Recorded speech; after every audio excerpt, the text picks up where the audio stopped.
mpenzi mtazamaji wa runinga ya Ndizi TV Africa, ni matumaini yangu kwamba ubuheri wa afya mchana wa leo, na ukaribisha katika taarifa zetu za mpasho saa 7, ikiwa kwamba leo hii ni tarehe 28 mwezi wa 11 mwaka 2025. Langu jina Ronelfa na mwelekezi wangu akiwa ni bwana Alex Mongare. Karibu.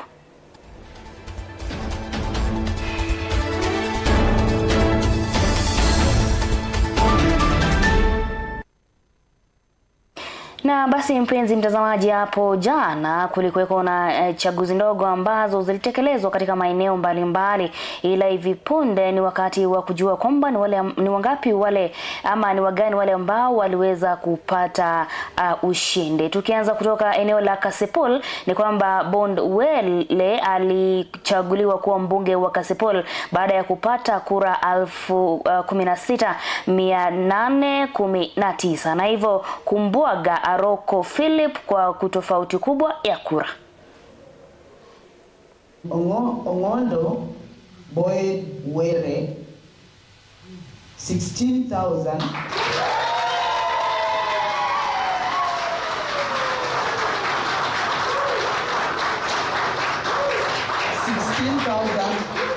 819. The MP-elect is Honorable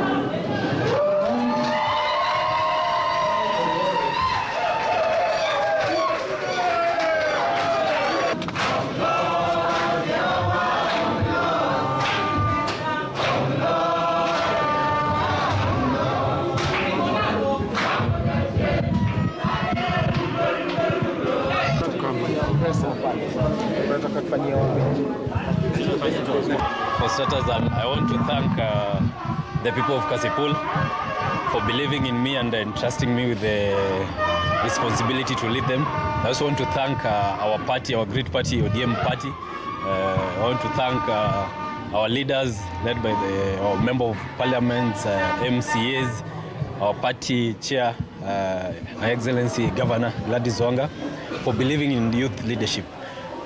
Today, the IEBC conducted a free, fair and transparent election. We never witnessed any malpractices, so I want to ongera the IEBC people for conducting a free, fair and transparent election. You know, the people of Kasipul have done their responsibility of electing a good leader, so it's for me now to work for them diligently. I also want to thank my competitors. We had 5 of them here who conceded defeat and agreed to support so that at least we can move forward.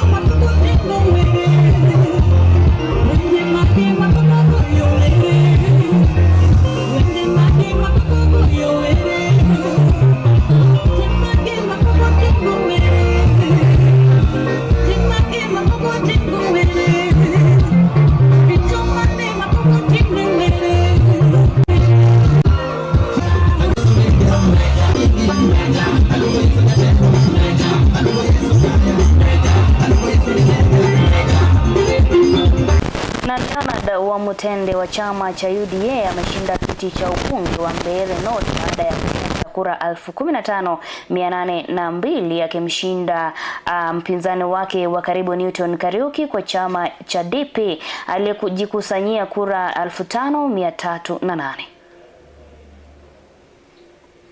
Returning officer hereby declares that Jero Leo wa Mutende of ID numbers 22020809 has been duly elected as the member of the National Assembly for Mbeere North constituency in the election held on 27th day of November 2025. The constituency returning officer, John Kenywa Mui, of the indicated signature, dated this 28th day of November 2025.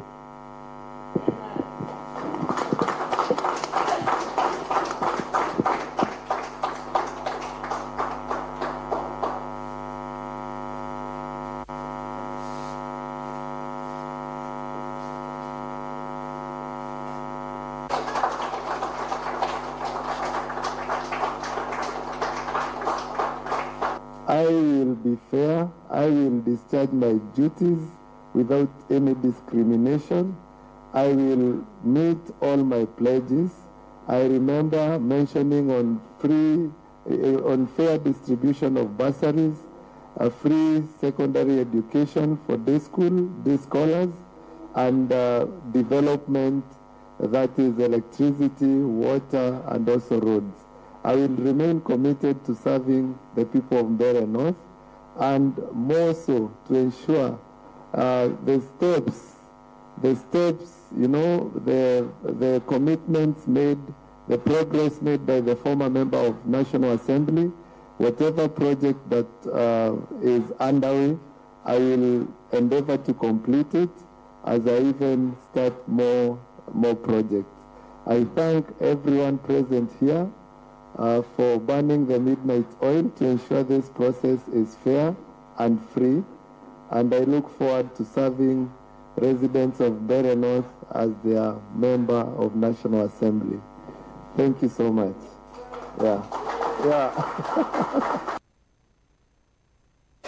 Na kwingineko, Alson Kombe wa chama cha ODM ametangazwa mshindi wa kiti cha ubunge wa Magarini, kaunti ya Kilifi, baada ya kupata kura 17,909, akimshinda mpinzani wake wa karibu Stanley Genga kwa chama cha DCP aliyezoa kura 8,907. Nataka tu niwaambie kwamba kama chama cha PA sisi tutashirikiana kwa hali na mali na wenzetu wa ODM na wengine wote wale ambao wanafikiria kama sisi, kuhakikisha kwamba Mheshimiwa William Ruto anarudi kama rais tena 2027, na zaidi ya yote sisi kama PA pia tutashirikiana na vyama ODM huku mashinani kuhakikisha kwamba the broad based agenda ndani ya taifa letu inaweza kufanikiwa. Asanteni sana kila mtu, Mungu awabariki sana. Asante Mheshimiwa Tungule. Nafikiri ameongelea PA. Kuna mtu wa UDA official? Hakuna. Basi wacha nichukue fursa hii basi kwa niaba, wewe cheo yako ni kidogo.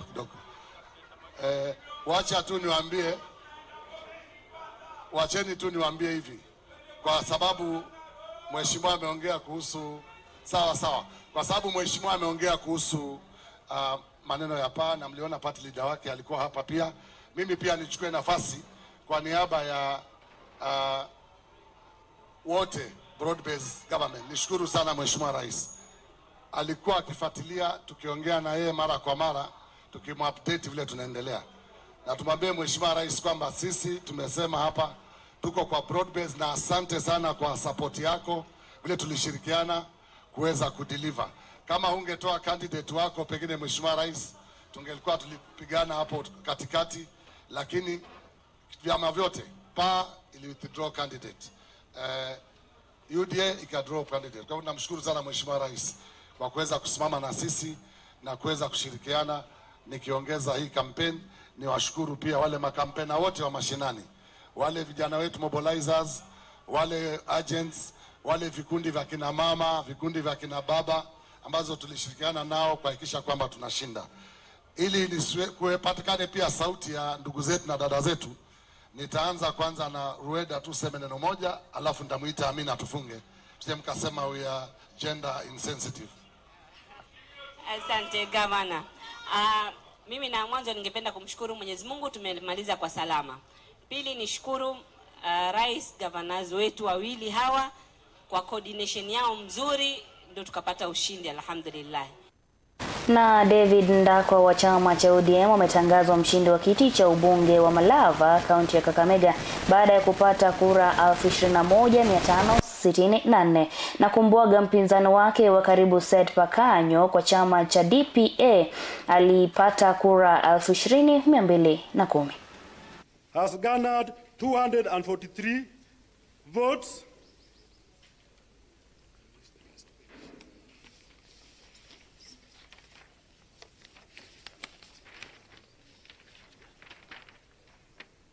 Shivale Bruce Jason has garnered 390 votes.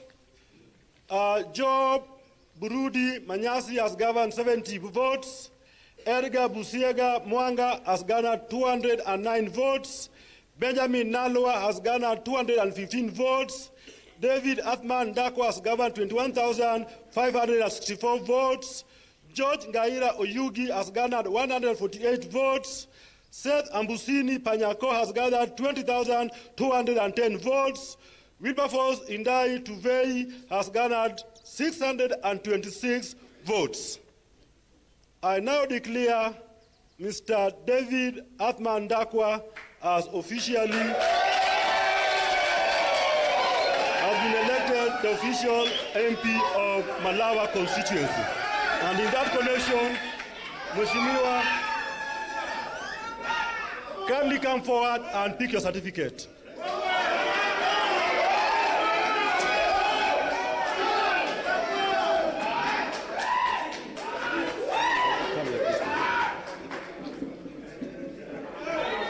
You can hold it like this. You are officially elected the MP of Malava constituency.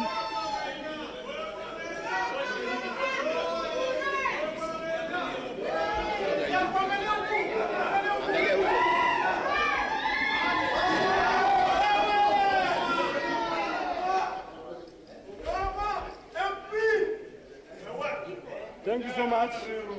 God bless you. I want to give you an opportunity to say a word or two to your electorates, then we wind over.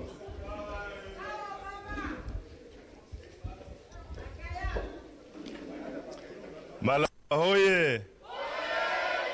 Malava hoye! Nataka kushukuru Mwenyezi Mungu kwa haya yote. Tumekuwa kwa campaign baada ya kumpoteza mjumbe wetu Mheshimiwa Malulu. Mungu aiweke roho yake mahali pema peponi, na tuko hapa wakati huu kwa sababu ya hiyo maneno ilitokea Malava. Mimi napenda kumshukuru Mwenyezi Mungu kwanza kwa haya yote, kutufikisha sisi wakati kama huu na tukamaliza vizuri. Pili, ningependa kumshukuru party leader wangu, His Excellency President William Samoei Ruto, kwa kunipatia nafasi kwa chama chake ili nikuwe mgombea wa kiti cha ubunge cha Malava. Napenda kushukuru watu wa Malava kwa kujitokeza na kutoa statement moja na kunipatia nafasi ili nipate kuongoza kwa hii sehemu ya Malava. Penda kupongeza familia yangu kwa nafasi yenye wamenipatia ili kutoka nje kutafuta uongozi wa Na tukielekea katika kaunti ya Nyamira, pale ambapo chaguzi ndogo zilifanywa hapo jana, ni kwamba Jackson Mogusu ndiye mwakilishi wodi wa Nyansiongo, alipata kura 2759 kwa kumbwaga Kevin Maranga aliyepata kura 2637. Na pia ni kwamba Christoba Osiemo Moturi ndiye alikuwa mwakilishi wodi, ndiye alikuwa mshindi wa wodi ya Nyamaya katika kaunti ya Nyamira, na pia Jeremiah Ogaro ndiye aliyekuwa mshindi wa wodi ya Ekirenyo. Basi mpenzi mtazamaji, tukiachana na hayo kwa chaguzi ndogo, tuelekee katika kaunti ya Migori. Ya kwamba wadau wa haki za watoto katika kaunti ya Migori wameonya watoto na wanataka wananchi pamoja na wadau wa haki kuongeza uhamasishaji na kuwalinda watoto, hasa kipindi hiki ambacho shule zimefungwa baada ya maafisa wa mahakama kufichua kuwa kaunti haina makao ya mahabusu wa watoto mara vitengo mbalimbali zimesambaratika katika kaunti ya Migori. Mwandishi wetu Lena Kodere anatuarifu kwa kina. Wadau wa haki za watoto katika kaunti ya Migori wametakiwa kuongeza uhamasishaji kuhusu haki na ustawi wa watoto katika kaunti hiyo. Akizungumza wakati wa hitimisho la mwezi wa huduma ya haki kwa watoto katika chuo cha ualimu cha Migori, Jaji Ann Ominjo wa Mahakama Kuu ya Migori ameeleza kwamba maadhimisho hayo yanakumbusha mfumo wa haki, wajibu wake wa kuwalinda watoto. Remind ourselves about the duties that we have to the children, to sensitize members of the public and stakeholders about the rights of the child, and to make sure that we expedite matters that are involving children. Aidha, ameongeza kuwa upungufu wa fedha umechangia pakubwa katika uvunjaji wa haki za watoto, ikiwemo kukosekana kwa kituo cha mahabusu ya watoto katika kaunti ya Migori. Our concern is lack of resources, which has made us not even to have a children's remand home in the county. The only one in South Nyanza is Manga Children's Remand Home. It is so far, and it makes us not to hear and determine the cases as soon as is required by the law, because when a child is in conflict with the law, their cases is supposed to be heard and determined within 6 months. But when they have to be taken all the way to Manga Children's Remand Home, then it means that sometimes they are not produced, or they are produced late when the witnesses have left. Ameongeza kuwa ukosefu vitengo vya ulinzi wa watoto katika vituo vyote vya polisi kaunti ya Migori ni changamoto kubwa. Hata hivyo, wadau wanapanga kuanzisha kituo cha ulinzi cha watoto katika kituo cha polisi cha Migori ili kuwalinda watoto na kuwaweka mbali na wahalifu watu wazima. We are required to have child protection units in all the police stations so that children are not mixed with the adult offenders or suspects. But we don't have any. The court users committees in this county are in the process of constructing child protection units at the Migori police station in partnership with other stakeholders, and particularly the county government and some donors. Hakimu Naomi Wairimu, mkuu wa kituo cha mahakama ya Migori, amesisitiza umuhimu wa kuwatambua na kuwatathmini watoto katika jamii. Amesema kwa watoto wengi hawajui haki zao na wanahitaji kuelimishwa na watu wazima ili waweze kuelewa na kujilinda. And to just remind them that they matter in this society and they're important.